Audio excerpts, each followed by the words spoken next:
एक और माध्यम है। हर एपिसोड से पहले गांव शहरों से आए ढेर सारे पत्रों को पढ़ना, बच्चों से लेकर बुजुर्गों के ऑडियो मैसेज को सुनना, ये मेरे लिए एक आध्यात्मिक अनुभव की तरह होता है।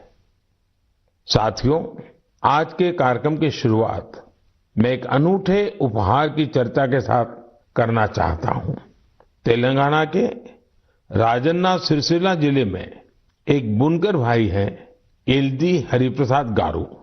उन्होंने मुझे अपने हाथों से G20 का ये लोगो बुनकर के भेजा है। ये शानदार उपहार देखकर तो मैं हैरान ही रह गया। हरिप्रसाद जी को अपनी कला में इतनी महारत हासिल है कि वो सबका ध्यान आकर्षित कर लेते हैं। हरिप्रसाद जी ने हाथ से बुने G20 के इस लोगो के साथ ही मुझे एक चिट्ठी भी भेजी है।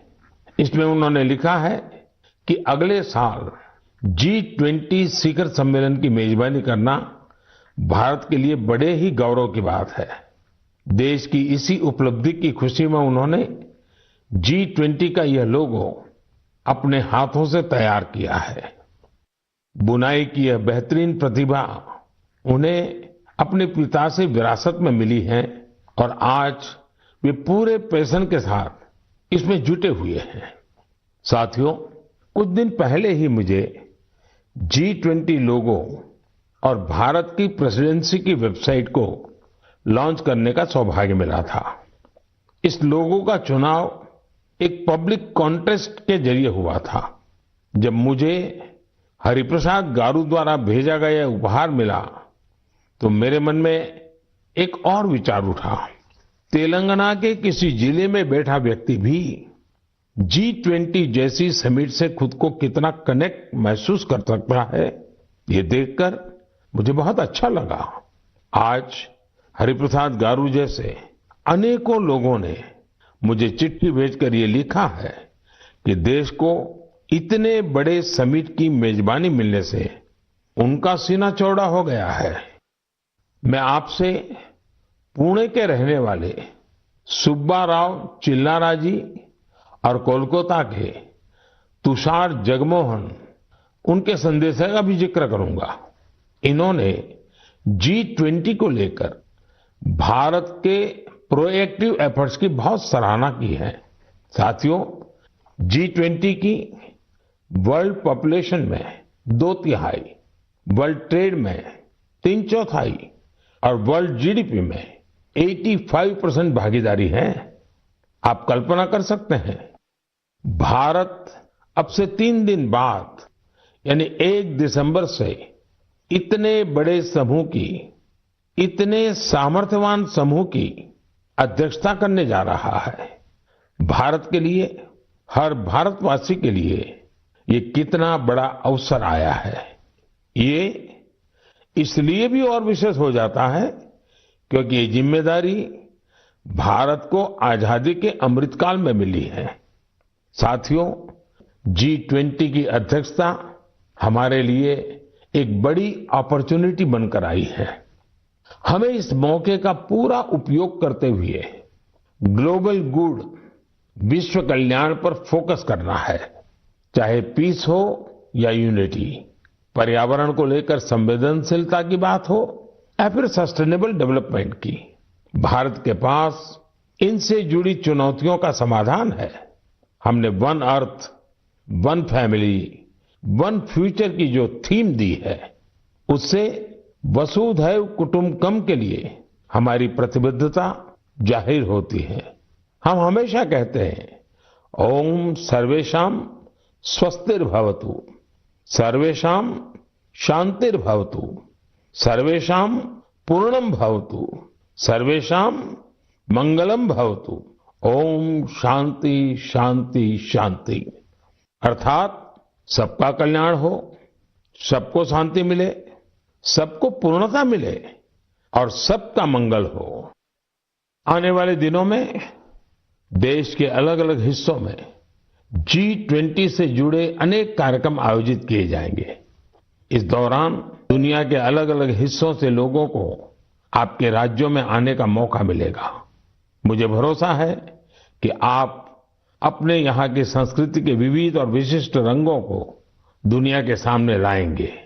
और आपको ये भी याद रखना है कि G20 में आने वाले लोग भले ही अभी एक डेलीगेट के रूप में आए, लेकिन भविष्य के टूरिस्ट भी हैं।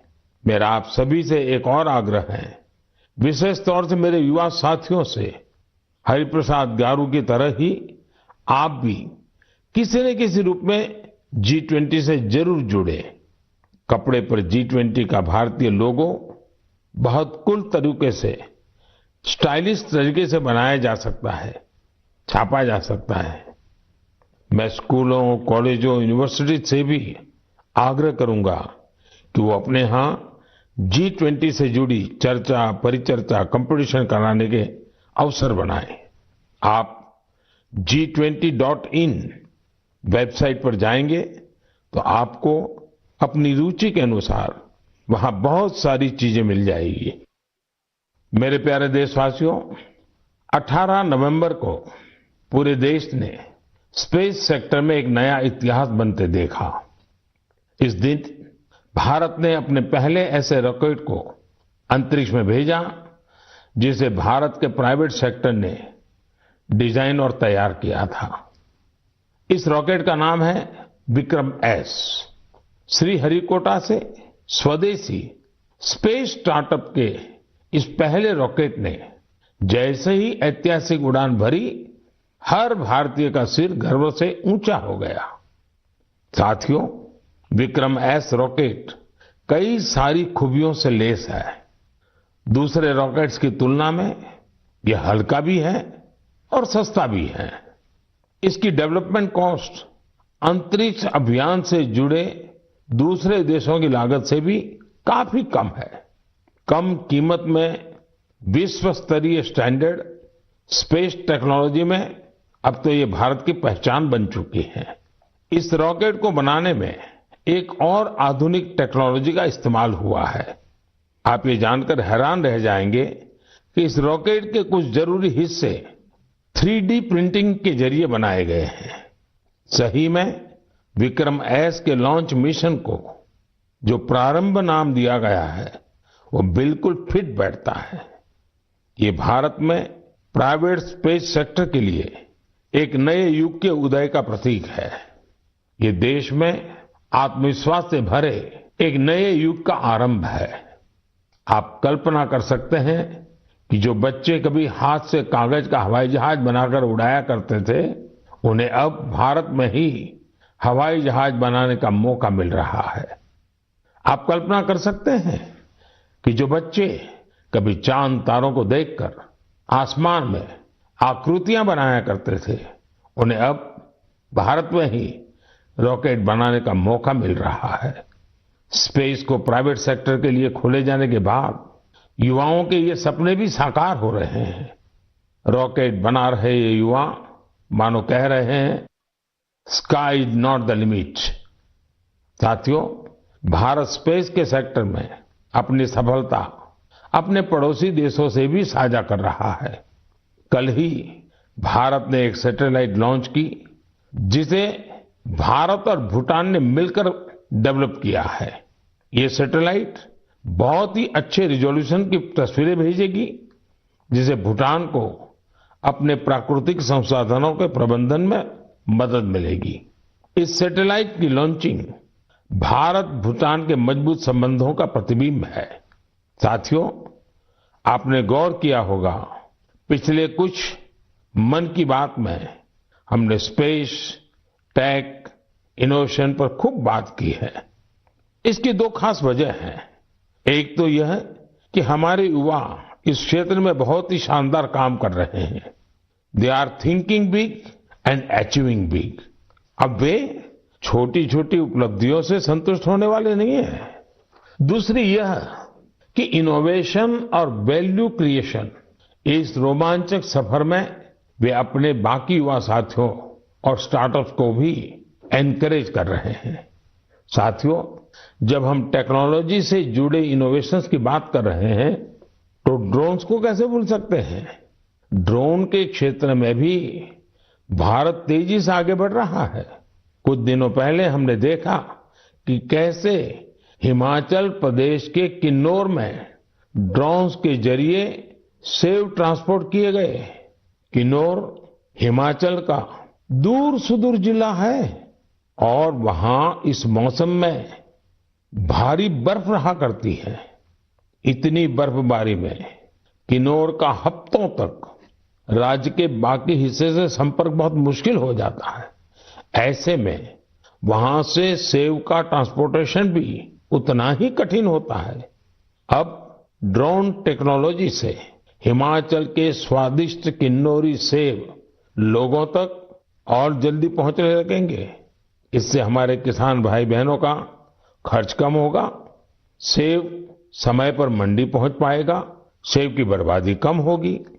साथियों, आज हमारे देशवासी अपने इनोवेशन से उन चीजों को भी संभव बना रहे हैं जिसकी पहले कल्पना तक नहीं की जा सकती थी।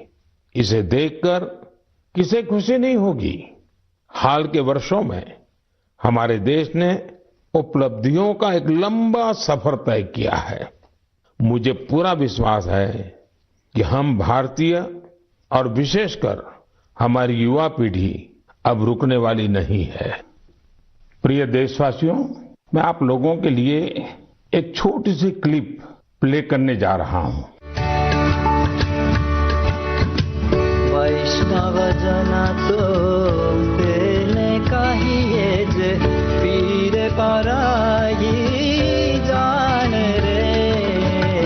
वैष्णव जना तो तेने कहिए जे पीर पराई जान रे। पर दुखे उपकार करे तो ये मन अभिमान नान रे।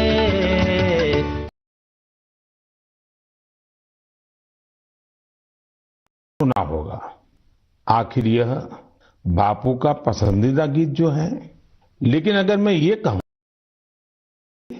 सुरों में पिरोने वाले गायक ग्रीस के हैं तो आप हैरान जरूर हो जाएंगे और ये बात आपको गर्व से भी भर देगी। इस गीत को गाने वाले ग्रीस के गायक हैं कोनस्तांतिनोस कलाइजिस। उन्होंने इसे गांधी जी के 150वें जन्म जयंती समारोह के दौरान गाया था। लेकिन आज मैं उनकी चर्चा किसी और वजह से कर रहा हूं। उनके मन में इंडिया और इंडियन म्यूजिक को लेकर गजब का पैशन है। भारत से उन्हें इतना लगाव है, पिछले 42 वर्षों में वे लगभग हर वर्ष भारत आए हैं। उन्होंने भारतीय संगीत के ओरिजिन, अलग अलग इंडियन म्यूजिकल सिस्टम्स, विविध प्रकार के राग, ताल और रास के साथ ही विभिन्न घरानों के बारे में भी स्टडी की है। उन्होंने भारतीय संगीत की कई महान विभूतियों के योगदान का अध्ययन किया है। भारत के क्लासिकल डांसेस के अलग अलग पहलुओं को भी उन्होंने करीब से समझा है। भारत से जुड़े अपने इन तमाम अनुभवों को अब उन्होंने एक पुस्तक में बहुत ही खूबसूरती से पिरोया है। इंडियन म्यूजिक नाम की उनकी बुक में लगभग 760 तस्वीरें हैं। इनमें से अधिकांश तस्वीरें उन्होंने खुद ही खींची है। दूसरे देशों में भारतीय संस्कृति को लेकर ऐसा उत्साह और आकर्षण वाकई आनंद से भर देने वाला है। साथियों, कुछ सप्ताह पहले एक और खबर आई थी जो हमें गर्व से भरने वाली है। आपको जानकर अच्छा लगेगा कि बीते 8 वर्षों में भारत से म्यूजिकल इंस्ट्रूमेंट्स का एक्सपोर्ट 3.5 गुना बढ़ गया है। इलेक्ट्रिकल म्यूजिकल इंस्ट्रूमेंट्स की बात करें तो इनका एक्सपोर्ट 60 गुना बढ़ा है।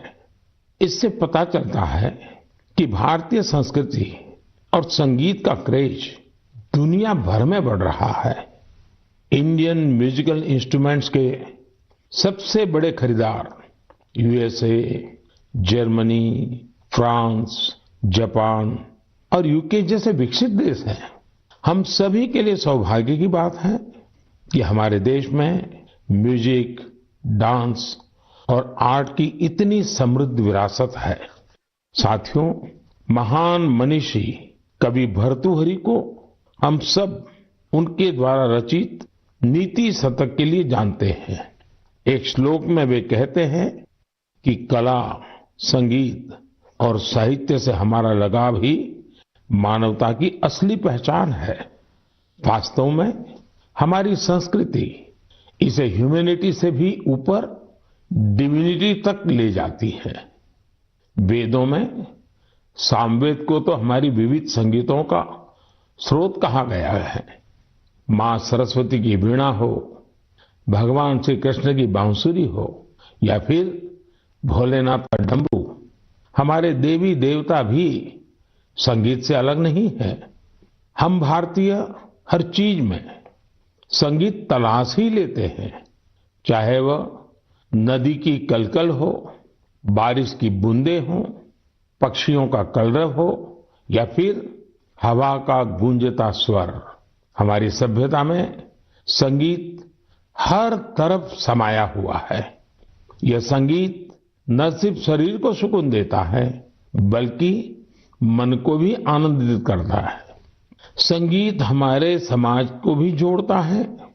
यदि भांगड़ा और लावणी में जोश और आनंद का भाव है तो रविंद्र संगीत हमारी आत्मा को आह्लादित कर देता है। देश भर के आदिवासियों की अलग अलग तरह की संगीत परंपराएं ये हमें आपस में मिलजुल कर और प्रकृति के साथ रहने की प्रेरणा देती है। साथियों, संगीत की हमारी विधाओं ने न केवल हमारी संस्कृति को समृद्ध किया है बल्कि दुनिया भर के संगीत पर अपनी अमिट छाप भी छोड़ी है। भारतीय संगीत की ख्याति विश्व के कोने कोने में फैल चुकी है। मैं आप लोगों को एक और ऑडियो क्लिप सुनाता हूं।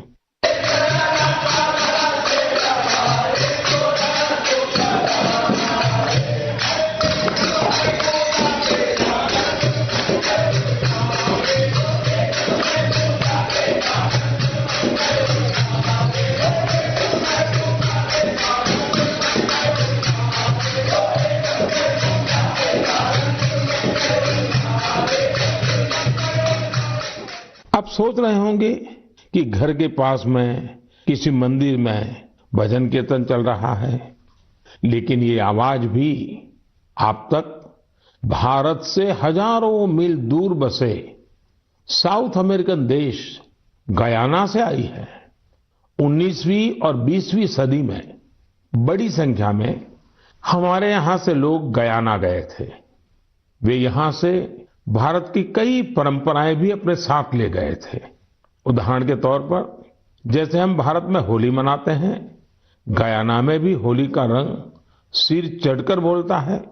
जहां होली के रंग होते हैं वहां फगवा यानी फगुआ का संगीत भी होता है। गयाना के फगवा में वहां भगवान राम और भगवान कृष्ण से जुड़े विवाह के गीत गाने की एक विशेष परंपरा है। इन गीतों को चौताल कहा जाता है। इन्हें उसी प्रकार की धुन और हाई पिच पर गाया जाता है जैसा हमारे यहाँ होता है। इतना ही नहीं, गयाना में चौताल कंपटीशन भी होता है। इसी तरह बहुत सारे भारतीय, विशेष रूप से पूर्वी उत्तर प्रदेश और बिहार के लोग फिजी भी गए थे। वे पारंपरिक भजन कीर्तन गाते थे जिसमें मुख्य रूप से रामचरितमानस के दोहे होते थे। उन्होंने फिजी में भी भजन कीर्तन से जुड़ी कई मंडलियां बना डाली। फिजी में रामायण मंडली के नाम से आज भी 2000 से ज्यादा भजन कीर्तन मंडलियां हैं। इन्हें आज हर गांव मोहल्ले में देखा जा सकता है। मैंने तो यहां केवल कुछ ही उदाहरण दिए हैं। अगर आप पूरी दुनिया में देखेंगे तो ये भारतीय संगीत को चाहने वालों की ये लिस्ट काफी लंबी है। मेरे प्यारे देशवासियों, हम सब हमेशा इस बात पर गर्व करते हैं कि हमारा देश दुनिया में सबसे प्राचीन परंपराओं का घर है। इसलिए ये हमारी जिम्मेदारी भी है कि हम अपनी परंपराओं और पारंपरिक ज्ञान को संरक्षित करें, उसका संवर्धन भी करें और हो सके उतना आगे भी बढ़ाएं। ऐसा ही एक सराहनीय प्रयास हमारे पूर्वोत्तर राज्य नागालैंड के कुछ साथी कर रहे हैं। मुझे ये प्रयास काफी अच्छा लगा, तो मैंने सोचा इसे मन की बात के श्रोताओं के साथ भी शेयर करूं। साथियों, नागालैंड में नागा समाज की जीवन शैली, उनकी कला, संस्कृति और संगीत, ये हर किसी को आकर्षित करती है। ये हमारे देश की गौरवशाली विरासत का अहम हिस्सा है। नागालैंड के लोगों का जीवन और उनके स्किल्स सस्टेनेबल लाइफस्टाइल के लिए भी बहुत महत्वपूर्ण है।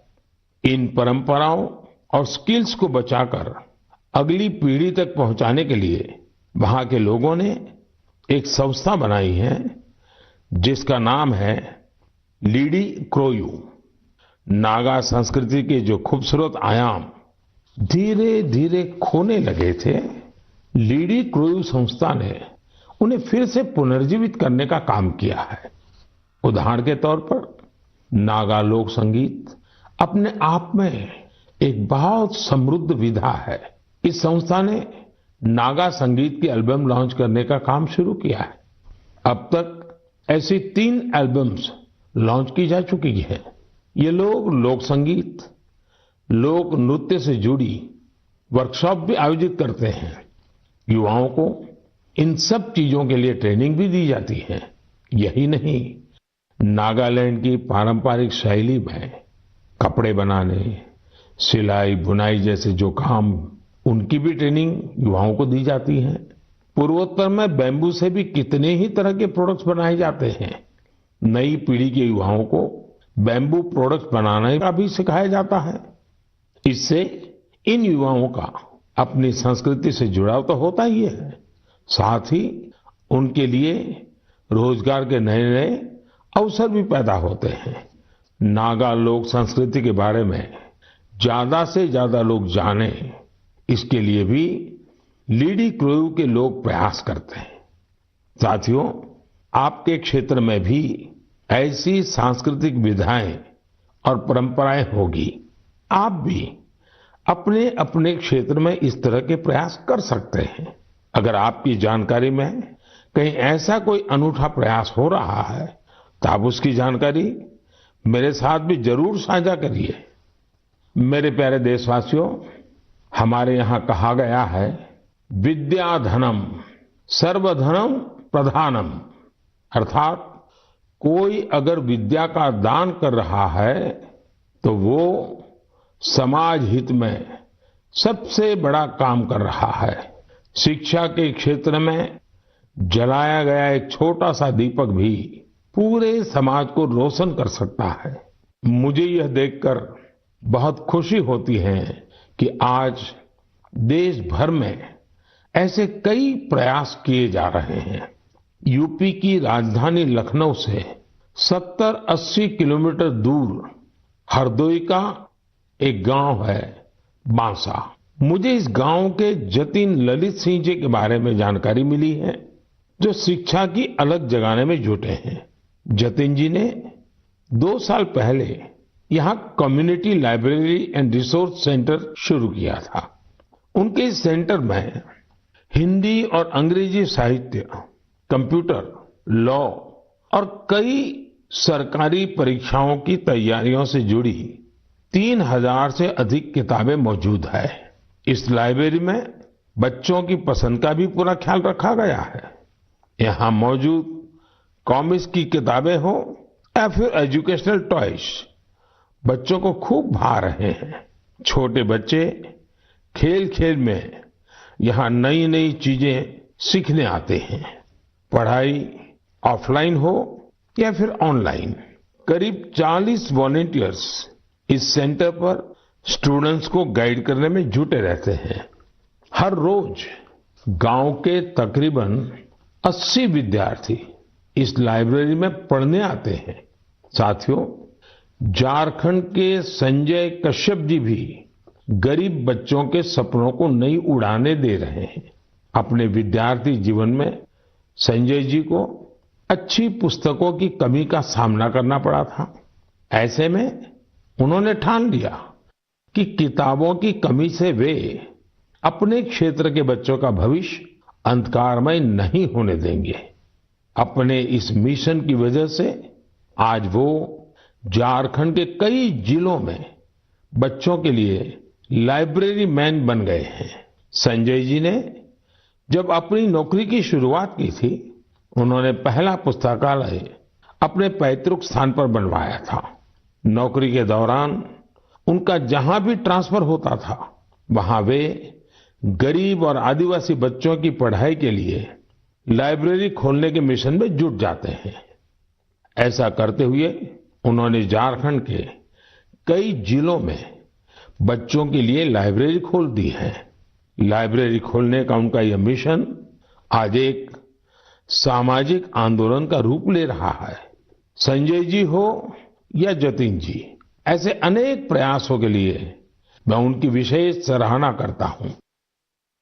मेरे प्यारे देशवासियों, मेडिकल साइंस की दुनिया ने रिसर्च और इनोवेशन के साथ ही अत्याधुनिक टेक्नोलॉजी और उपकरणों के सहारे काफी प्रगति की है। लेकिन कुछ बीमारियां आज भी हमारे लिए बहुत बड़ी चुनौती बनी हुई है। ऐसी ही एक बीमारी है मस्कुलर डिस्ट्रॉफी। ये मुख्य रूप से एक ऐसी आनुवंशिक बीमारी है जो किसी भी उम्र में हो सकती है। इसमें शरीर की मांसपेशियां कमजोर होने लगती हैं। रोगी के लिए रोजमर्रा के अपने छोटे छोटे कामकाज करना भी मुश्किल हो जाता है। ऐसे मरीजों के उपचार और देखभाल के लिए बड़े सेवाभाव की जरूरत होती है।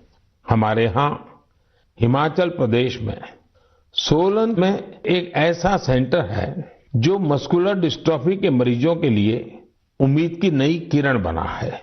इस सेंटर का नाम है मानव मंदिर।